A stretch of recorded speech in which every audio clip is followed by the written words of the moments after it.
এবার আমার কাছে দুই তিনটা চিরকুট আসছে, এই চিরকুটের ভিতরে একটার কাজ শেষ, দ্বিতীয় কাজ হলো যে মদিনার মাটির, এরপরে আজান, এরপরে আবার আল্লামা সাইদি তুমি মরণি। হ্যাঁ আচ্ছা দেখি একটা একটা করে তিনটা শেষ করে এরপরে মোনাজাত হবে। কষ্ট হচ্ছে আপনাদের?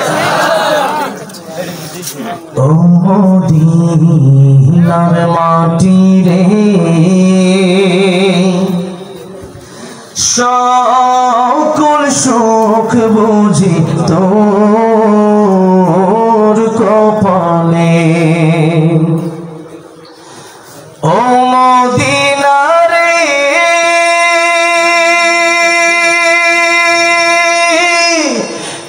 তোর বুকে আমার নাবি, যার লাগে পাগল সবই, যার তরে হইল সৃষ্টি ত্রিভুবন।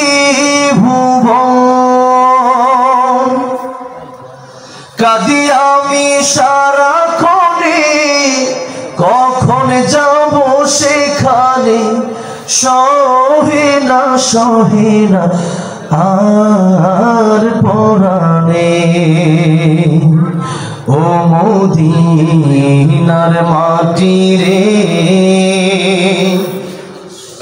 সকল সুখ বুঝি তোর কপালে। ও মদিনা রে, পাখি যদি হতাম আমি, উড়ে উড়ে যেতাম আমি, থাকতো না মনে কোনো যন্ত্রণা। দেহে নাই পাখায় আমার, সাথে নাই টাকায় আমার, দেহে নাই পাখায় আমার, সাথে নাই টাকায় আমার, কেমনে কেমনে যাব সেখানে। ও মদিনার মাটি রে, সকল সুখ বুঝি তোর কপালে। আল্লাহ সবাই বারবার মক্কা মদিনা যাওয়ার তৌফিক দান করেন করেন আমিন।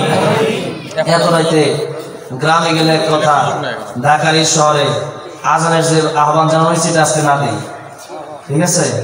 আরেকদিন দেবো না ইনশাআল্লাহ। হ্যাঁ এত সকালে বলে কেউ ঘুমায় না,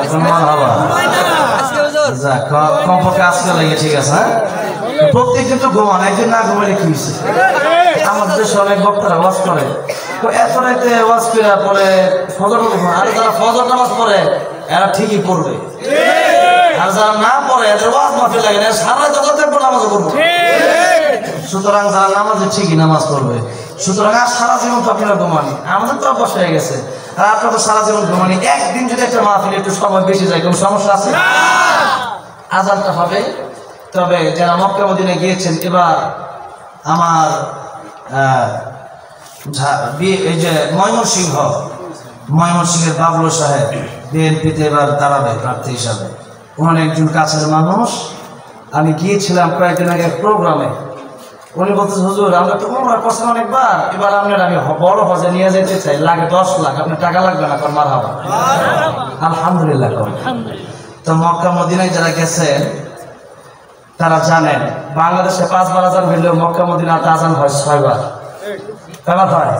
6 বার হয়। একবার তাহাজ্জুদের আজান হয়। কি মক্কা মদিনাতে যারা গেছেন হয় না? কারা গেছেন দেখি তো? মক্কা মদিনায় তাহাজ্জুদের আজান হয় না? তাহাজ্জুদের আজান হয়। তো আজকে তাহাজ্জুদের আজানটা দিয়ে দেই। আমার তাহাজ্জুদের আজানের আগে রুমাল যাবে, একটু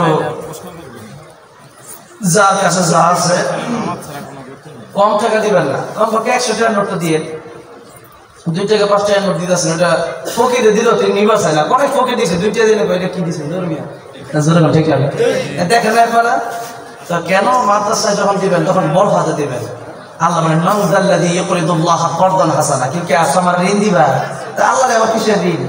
তার মানে কেউ কি আছে যে আমার রাস্তায় খরচ করবা, তোমার আমি আল্লাহ ডবল ডবল ডবল দেবো, সুবহানাল্লাহ।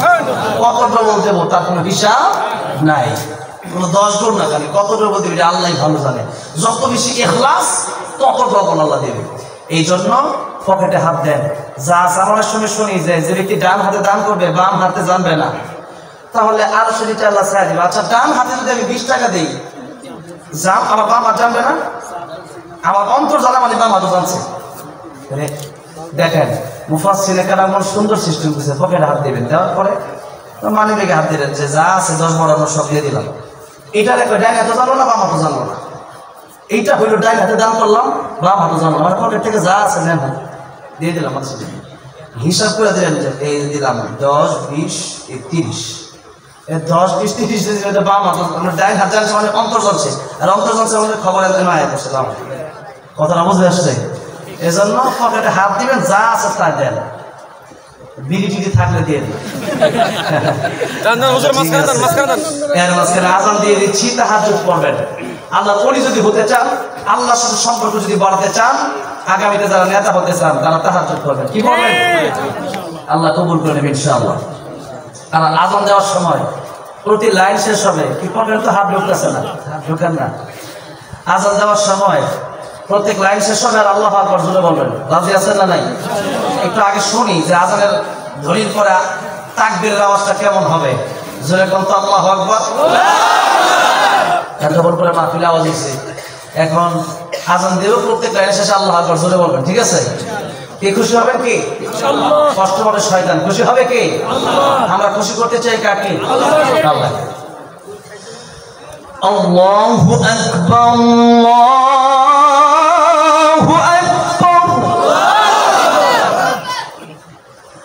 আল্লাহু আকবার,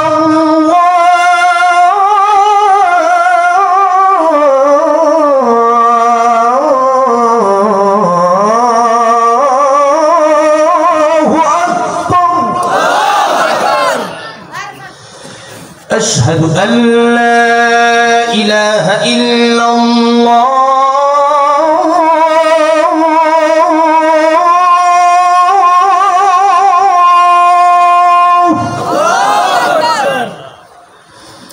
أشهد أن لا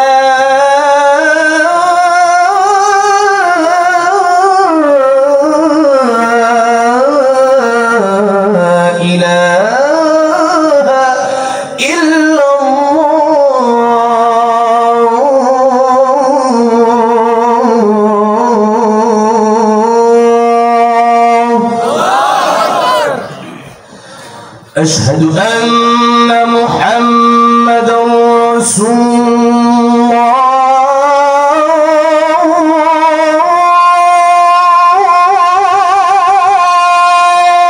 الله أشهد أن محمدا رسول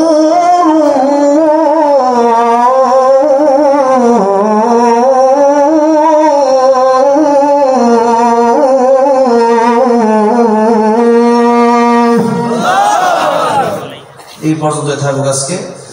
আরেকদিন ছিল যে 14 তারিখে আসতেছে আবার, আসলে ইনশাআল্লাহ আরো প্রোগ্রাম আছে। 15 তারিখে তারিখ 15 সাহেব আসবেন, আমিও আসবো ইনশাআল্লাহ, দেখা হবে আবারও। এখন এই মোনাজাত হবে, এই মাদ্রাসার জন্য আপনারা দোয়া করবেন। আমি তো আল্লামা সাইদি সাহেবের, আল্লামা সাইদুর রহমতুল্লাহের সবচেয়ে বেশি পাগল, সবচেয়ে বেশি ভক্ত আমি। এই জন্য ওনার মৃত্যুর পরে আমি লিখেছিলাম, আল্লামা সাইদি তুমি মরনি। শুনবেন সবাই। এই যে সুন্দর তাফসীরের ধারাটা, এই যে সুন্দর স্টেজগুলো, এগুলোর অবদান হচ্ছে আল্লামা সাইদি। এই স্টেজগুলো রেখে গেছেন। আজকে আল্লামা সাইদুর রহমতুল্লাহ আলাইহি, হ্যাঁ কোনটা কোনটা বলতে দেয় নাই? হ্যাঁ আমার বলছে, অনেক এমপি মন্ত্রীরাই আমার বলছে যে এইটা কি জন্য লেখছো, এগুলো গাওয়া যাবে না। আমি বলছি আপনারা চাইলে নিলে আমার আরো ভালো নিব। যার আলেমরা চাইলে গেলে দাম বাড়ে না কমে? আলেমরা তো জেলে যাবে তো দাম বাড়বে। যারা নেতা হয়েছে সবাই নেতারা জেল খাইতে নেতা হয়েছে, যেরকম ঠিক না? ভালো কাজ করে যদি জেলে যাওয়া হয় ওটার দাম বাড়ে। আল্লামা সাইদ রহমতুল্লাহ 13টা বছর কারাগারে কাটালেন। কি চুরি কইরা, খুন করে, রাহাজানি কইরা? তাহলে কি করে?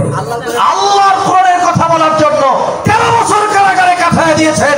জানেন কই হাজিরার কাছে মাথা নত করে না। আল্লামা সাইদ রহমতুল্লাহ আলাইহি আরো 13টা বছর যদি কোরআনের ময়দানে কথা বলতেন, আরো শত শত কাফের হয়তো মুসলিম হয়ে যেত। এই কাফেররা মুসলিম হবে, এই জায়গায় রাস্তা বন্ধ করলো যারা, তারা আজকে দেশে থাকতে পারলো না। আজকে আল্লামা সাইদের উত্তর শুয়ে ঠিকই ওপেনে কথা বলে। আজকে আল্লামা সাইদের উত্তর শুয়ে ঠিকই ওপেনে ঘুরে বেড়ায়। কারো শক্তি নেই আল্লামা সাইদের উত্তর শুয়ে যা তাদেরকে খতম করা, ঠিক কিনা বলে? আমরা আল্লামা সাইদিকে ভালোবাসি এই জন্য যে আমাদের ভালোবাসা হবে মান আহাব্বা লিল্লাহ ওয়া আবগাদা লিল্লাহ ওয়া আতা লিল্লাহ ওয়া মানা লিল্লাহ ফাকাদ ইসতাকমালাল ঈমান।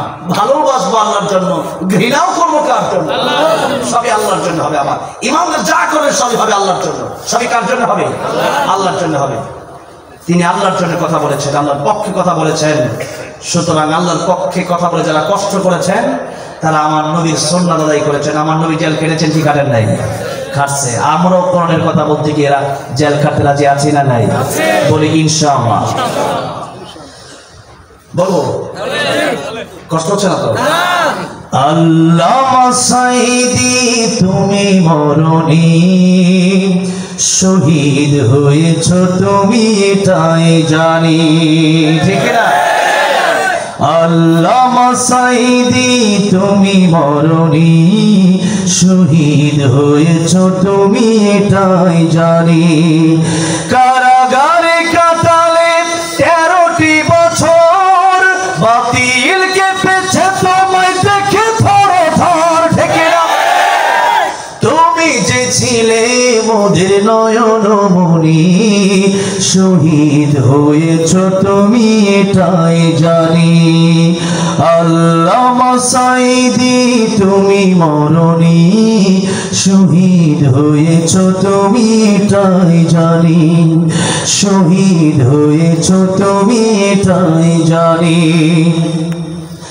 দেখা তো হবে না আর এই জীবনে, দেখা হবে জান্নাতে ফুল বাগানে। দেখা তো হবে না আর এই জীবনে, দেখা হবে জান্নাতে ফুল বাগানে। এ আশা কবুল করো আল্লাহ তুমি, পড়েন আমিন। এ আশা কবুল করো আল্লাহ তুমি, শহীদ হয়েছ তুমি এটাই জানি। আল্লামা সাইদি তুমি মরণি, শহীদ হয়েছ তুমি এটাই জানি। শহীদ হয়েছ তুমি এটাই জানি। আল্লাহ প্রিয় আল্লাহ আমার কবরকে আপনি জান্নাতের উচ্চ মাকাম বানায় দেন, পড়েন আমিন। আল্লাহ আমাদেরকে আপনি শহীদি মৃত্যু দান করেন, পড়েন আমিন। শহীদি মৃত্যু হলে পরে সেই মৃত্যুর যন্ত্রণা হয় না, কবরে মুনকার নাকির আসে না।